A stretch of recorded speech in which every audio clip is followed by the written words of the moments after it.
Welcome back, everyone. October kicks off Breast Cancer Awareness Month, which is something that is so near and dear to us here at Good Things Utah, as we lost one of our amazing producers, Roxy, to breast cancer. But we're excited to be sitting down with Teresa Reading from LDS Hospital to start the conversation about getting mammograms. So important. Thank you for being here. You're welcome. I'm very happy to be here and talk about getting mammograms because it is so important, and we're not very good at it in Utah. The second lowest screening rate in the country, and you hear that, but then you also hear all of us have a 1 in 8 chance of developing breast cancer in our lifetime. Yes. Yeah, it's scary. Just being a woman puts you at risk for breast cancer. A lot of people think if they don't have any family history that they don't have to worry about it, but that's not really true.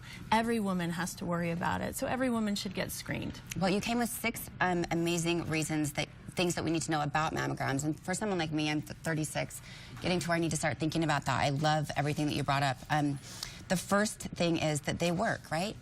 They do work, so we're able to find things a lot earlier with mammograms than just by physical exam. So if you're trying to find a breast cancer early, when it's at a more treatable stage, and hopefully avoid some of the treatments that can come with breast cancer, mammograms really help. And does the survival rate go up if you catch it early?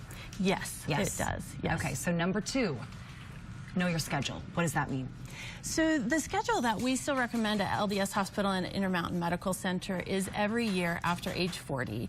Last year, the American Cancer Society came out with a different schedule, which is actually quite reasonable for people who are at an average risk to start at 45 and go yearly, and then after 55 every other year.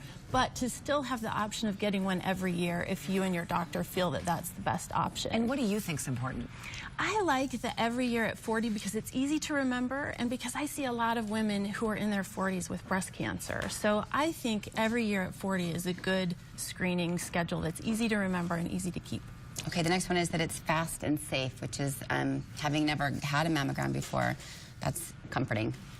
Yes, coming in for the mammogram is easy. It is fast. It doesn't take very much time. You can come in for your appointment and get gone and on with your day. It's fast and easy. I have had a mammogram before. I've had several, and it really is. I mean, it's one of those things, and is that why we're not doing it in Utah, that we overthink it and we over-worry about it, or are we just busy?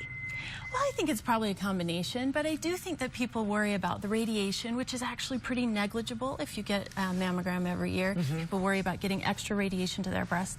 And I think people just want to not think that it's going to happen to them. So they don't think that they need mammograms, because nobody in my family's ever had breast cancer. I probably will never get breast cancer. It's not something I need to worry about, but it is. Interesting. Number 4 is don't jump to conclusions.